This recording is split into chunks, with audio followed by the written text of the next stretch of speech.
हर व्यक्ति अपने जीवन में अपने स्वास्थ्य को लेकर काफ़ी चिंतित होता है। वो सोचता है कि मेरा स्वास्थ्य हमेशा बिल्कुल स्वस्थ रहे, मेरा स्वास्थ्य निरोगी रहे, मुझे कोई बीमारी ना हो। लेकिन ये संभव नहीं है। अपने स्वास्थ्य को सही रखने के लिए या तो कोई ना कोई व्यायाम करना पड़ता है, एक्सरसाइज करनी पड़ती है, या फिर योगा। नमस्कार, मैं हूं करण सिंह शेखावत और आप देख रहे हैं राजस्थान धड़कन न्यूज़। आज हम एक ऐसी जगह पहुंचे हैं, एक ऐसे योगा ट्रेनर के पास पहुंचे हैं जिन्होंने जयपुर के अंदर बहुत ही कम समय में काफ़ी अच्छा नाम कमा लिया है। और आज हम उनसे जानेंगे कि योग जीवन में क्यों ज़रूरी है और इसके पीछे क्या कारण है, क्यों हर व्यक्ति को योग करना चाहिए। और इसके पीछे कहावत भी है, एक मुहावरा भी कह सकते हैं कि योग ही जीवन है। ऐसा क्यों, आइए जानते हैं दिव्या मैम से। मैम नमस्कार। नमस्ते। राजस्थान धड़कन न्यूज़ में आपका स्वागत है। मैम, योगा ट्रेनर होते हुए आपको कैसा फील हो रहा है? मुझे बहुत अच्छा फील होता है, बहुत सुकून मिलता है। जब से मैंने योगा शुरू किया है तब से मुझ में खुद में बहुत सारे चेंजेस आए हैं। अच्छा मैम, मुझे ये बताइए कि योगा आप जो ये करते हैं, कैसे आपके दिमाग में ये ख्याल आया कि मुझे योगा ट्रेनर बनना है? इसके पीछे क्या कारण है, मुझे वो स्टोरी बताइए आप। मैंने एक्चुअली योगा शुरू किया था 12 से 13 साल पहले योगा करना शुरू किया था। उसके बाद में योगा करते करते मुझे मतलब काफ़ी टाइम हो गया और मैंने फिर छत पर जैसे क्लासेस लेना शुरू करी। मेरी फ्रेंड्स ही थी 2-3 जन, मतलब तो उनको योगा करवाना मैंने शुरू किया और धीरे धीरे जैसे मेरे स्टूडेंट्स बढ़ते गए तो, और फिर ये अभी कोविड का टाइम था, तो कोविड में ये था कि अब घर पे जैसे अपन एंट्री ज़्यादा लोगों को नहीं दे सकते कि है ना, किसी को कुछ कोविड तो नहीं है इस कारण से। तो फिर मैंने एक जगह ली भवानी नगर में ही, वहाँ पे क्लासेस शुरू की और वहाँ से फिर मैंने यहाँ शिफ्ट किया। तो मैंने खुद नहीं सोचा था कि मैं कैसे, मतलब इतने लोगों को मैंने कैसे योगा करवाना शुरू किया और मैं यहाँ पहुँच गई। तो यानी कि आप कोविड में ऑनलाइन क्लासेस भी चलाते थे? बिल्कुल बिल्कुल, ऑनलाइन क्लासेस मेरी चलती थी कोविड के टाइम पे। तो मैम मुझे बताइए, जितने भी योगा ट्रेनर जो इस योगा सीखने के लिए आपके पास आते हैं, उनसे एक रेस्पॉन्स मिलता होगा आपको कि हमें ये बीमारी थी, योगा करने से हमें ये ठीक मिला, तो कैसा फील होता है कि उनकी जो फीडबैक है उसको देख के आपको क्या लगता होगा? उससे मुझे बहुत सुकून मिलता है जब कोई बोलता है कि है ना, मुझे किसी चीज़ में कोई फ़ायदा हुआ है, तो सुन के मुझे बहुत सुकून मिलता है, मुझे बहुत अच्छा फील होता है। मैम मुझे ये बताइए कि आज की जो जनरेशन है, 10 साल, 15 साल, 18 साल के जो बच्चे हैं, इन्हों में कहीं ना कहीं बीमारी मिलती है, जैसे कि उनकी चेस्ट में पेन होता है, बैक पेन होता है, उनकी बॉडी पेन करती है। तो इसके पीछे रीज़न क्या है, क्यों नौजवान बच्चों को ये बीमारियां होने लग गई? वो इसलिए क्योंकि आजकल फिज़िकल वर्कआउट नहीं है बच्चों का, बस बच्चे फ़ोन और कंप्यूटर में ही लगे रहते हैं, तो उनका कुछ फिज़िकल वर्कआउट हो नहीं पाता।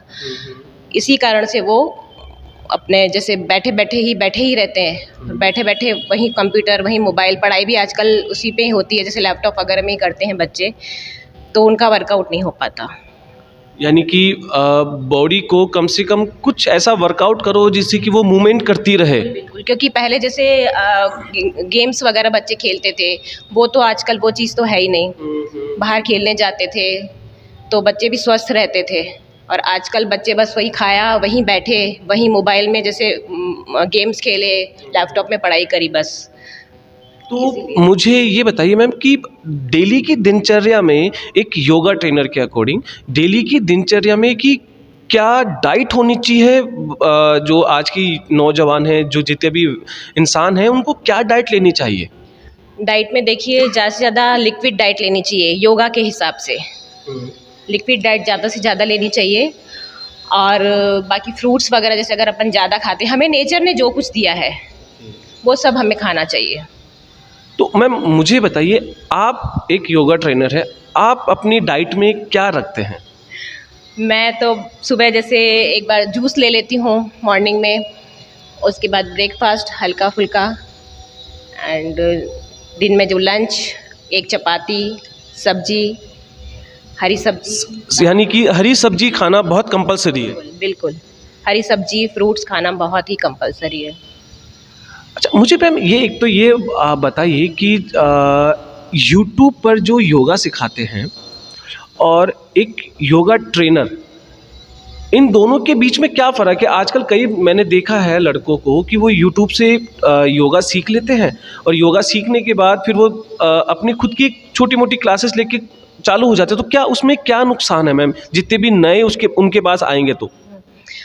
उसमें देखिए, एक तो यूट्यूब पे देखते के तो कोई भी योगा कर सकता है, लेकिन वो प्रॉपर नहीं होता है। प्रॉपर योगा नहीं होता है यूट्यूब पे देख के कि ठीक है थोड़े बहुत आसन कर लिए। और एक योगा में ये भी है कि आसनों को बैलेंस भी करना होता है। अब किसके बाद अपने को कौन सा आसन करना है, तो वो हर कोई नहीं करवा सकता। वो तो आपको देखो जो योगा ट्रेनर है वही करवा सकता है। मैम यूट्यूब से देख के अगर कोई योगा सीखता है तो कहीं ना कहीं तो बॉडी को नुकसान तो पहुंचता होगा। जैसे कि आप बता रहे हैं बैलेंस बनाना, इन केस अगर यूट्यूब को देख के बैलेंस बनाता है और उसकी बॉडी में कहीं नस छोटी मोटी कोई प्रॉब्लम हो जाए तो ये हो सकता है? हो सकता है, बिल्कुल हो सकता है। अगर आप गलत तरीके से योगा करते तो हो सकता है। यानी कि योगा को एक प्रॉपर तरीके से और ट्रेनर के अंडर में होके ही योगा करना चाहिए। ट्रेनर के अंडर में ही योगा करना चाहिए। अच्छा मैम, आप जो ये योगा करते हैं, आप मॉर्निंग में आते हैं, आपका शाम का भी बैच चलता है, तो क्या आपकी फैमिली कभी इंटरफेयर नहीं करती? वो आपको सपोर्ट करती है? आपके बच्चे और आपके जो हस्बैंड है वो आपको सपोर्ट करते हैं योगा के लिए? बिल्कुल करते हैं, सपोर्ट करते हैं। तो आप शादी से पहले योगा करती आ रहे हैं या फिर अभी आपने शादी के बाद ही स्टार्ट करा है? योगा मैंने शादी के बाद ही शुरू किया है। शादी के बाद ही शुरू किया। एक्चुअली मेरी खुद की तबीयत ठीक नहीं रहती थी और मेंटली मैं डिस्टर्ब रहती थी, तो मेरे हस्बैंड ने ही मुझे कहा कि तू योगा करा कर। तो तब से मैंने योगा करना शुरू किया। कम से कम 12 से 13 साल हो गए उसको। अच्छा, योगा आपने सीखते सीखते और एक आप आज ट्रेनर हो गई और जयपुर के अंदर आपने बहुत अच्छा नाम कमा लिया है। बिल्कुल। ये छोटी सी बातें हैं कि अपने स्वास्थ्य को सही रखने के लिए इन्होंने योगा सीखा और योगा सीखते सीखते आज एक ट्रेनर हो गई है और इनके अंडर में, मैम के अंडर में कई स्टूडेंट्स अपने योगा सीखने आते हैं और कई बीमारी से उनको फ़ायदा भी मिला है। मैम क्या मुझे बताएंगे कि योगा से किस तरह की बीमारियां होती है जो ठीक हो सकती है? योगा करके आप मेंटली और फिजिकली आप हर तरीके से फिट रह सकते हैं। जैसे कि एंजाइटी, डिप्रेशन से लेके आप थायराइड है, माइग्रेन है, बैक प्रॉब्लम है, L4-5, slip disc, acidity, gas problem है, नी प्रॉब्लम, आप हर तरह की बीमारी से छुटकारा पा सकते हैं अगर आप रेगुलर योगा करते हैं तो। एक योगा करने से इतनी बीमारियां ठीक हो सकती है तो इसका मतलब सही कहा गया है कि योग ही जीवन है। मैम आपसे सिर्फ लास्ट क्वेश्चन करना चाहूँगा कि हमारे दर्शकों को आप क्या कहना चाहेंगे कि अपनी बॉडी को, अपने स्वास्थ्य को सही रखने के लिए उन्हें रूटीन में क्या रखना चाहिए, कैसी क्या एक्सरसाइज और क्या वर्कआउट करना चाहिए उनको?